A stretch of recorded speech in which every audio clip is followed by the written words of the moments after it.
Marvel made Loki charming. Tom Hiddleston made him sympathetic. The movies gave him redemption arcs, love interests, and heroic sacrifices.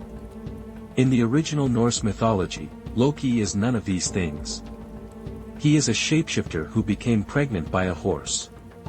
He is the father of the wolf that will eat the sun. He killed the most beloved god in existence for fun. And his punishment, still ongoing when the world ends, involves his own son's intestines, a serpent dripping venom onto his face, and screaming so violent that it causes earthquakes. The real Loki is not a misunderstood antihero. He is a cosmic agent of destruction who happens to be funny on the way down. The primary sources for Norse mythology are the Poetic Edda, a collection of anonymous Old Norse poems compiled in the 13th century, and the Prose Edda, written by the Icelandic scholar Snorri Sturluson around 1220.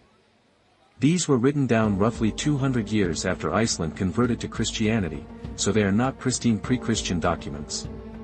They are filtered through a Christian lens. But they are the best record we have. Loki is not one of the Aesir, the primary gods of Norse mythology. He is a Jotun, a giant, who was brought into the gods' company through a blood brotherhood pact with Odin. The Prose Edda says Odin and Loki mixed their blood and swore an oath that neither would drink unless the other was also served. This is why the gods tolerate Loki despite his behavior. He is bound to them by the most sacred oath in Norse culture. And they need him. Because Loki is useful. He is the problem solver, the negotiator, the one who gets the gods out of trouble, usually trouble he caused in the first place. When a giant builder offered to construct a wall around Asgard in exchange for the sun, the moon, and the goddess Freya, the gods agreed, but only if the builder finished in one season, which they thought impossible. The builder had a stallion named Svadilfari that hauled stones at supernatural speed. The wall was almost complete. The gods panicked and told Loki to fix it. Loki's solution: he transformed himself into a beautiful mare and lured Svadilfari away. The stallion chased the mare into the forest. The wall was not finished. The builder, revealed as a giant in disguise, was killed by Thor. And months later, Loki returned to Asgard leading a foal. An 8-legged foal. Loki had been impregnated by the stallion and given birth to Sleipnir, Odin's legendary 8-legged horse, the fastest steed in all the 9 worlds. Odin rides Loki's child into battle. That is the level of strangeness operating here.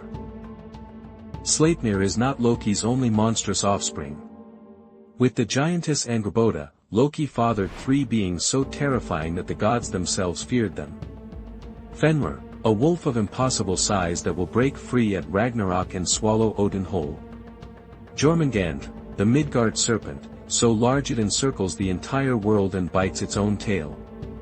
And Hel, the goddess of the dead, ruler of the underworld realm that shares her name, where those who die of sickness and old age spend eternity. The gods were so frightened of Loki's children that they tried to contain them. They threw Jormungandr into the ocean. They sent Hel to the underworld. They bound Fenrir with a magical chain made from impossible things, the sound of a cat's footstep, the beard of a woman, the roots of a mountain, the breath of a fish, the spittle of a bird, and the sinews of a bear. To bind the chain, the god Tyr placed his hand in Fenrir's mouth as a gesture of trust. When the wolf realized the chain was unbreakable, he bit Tyr's hand off. All of this, Fenrir, Jormungandr, Hel, came from Loki. The god's 3 greatest threats are his children. But the worst thing Loki ever did was kill Baldur. Baldur was the most beloved god in the Norse pantheon. Beautiful, kind, beloved by all. His mother Frigg had extracted oaths from every substance in existence: fire, water, metal, stone, disease, animals, poison, that none would harm her son. She missed one thing. Mistletoe.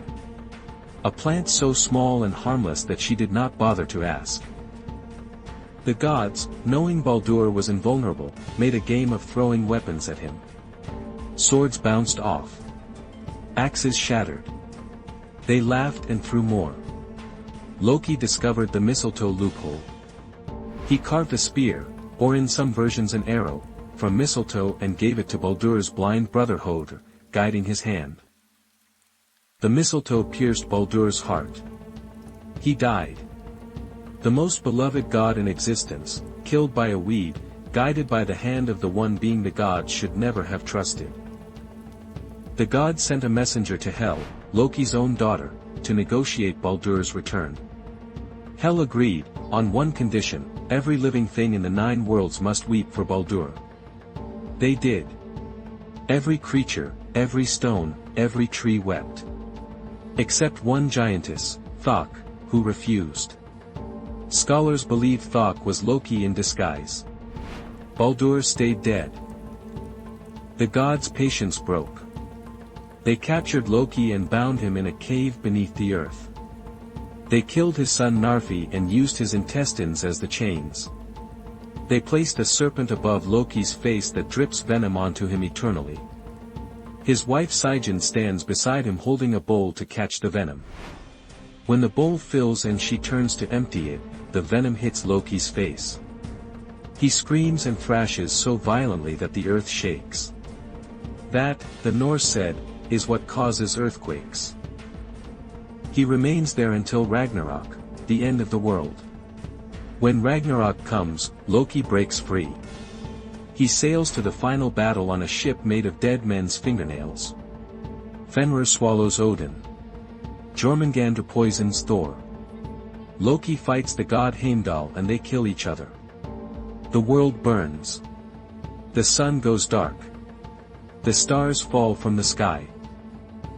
And then, in the final verses of the Voluspa, the most important poem in the Poetic Edda, the world is reborn. Green and new. Baldur returns from the dead. The surviving gods gather on a field and find golden chess pieces in the grass, remnants of the old world. Life begins again. Loki is not in the new world. His role was to end the old one. He was never a hero. He was never redeemed. He was the necessary destruction that allows something new to grow. Marvel gave Loki a character arc. The Norse gave him a function. He is not a person. He is entropy. The crack in every system.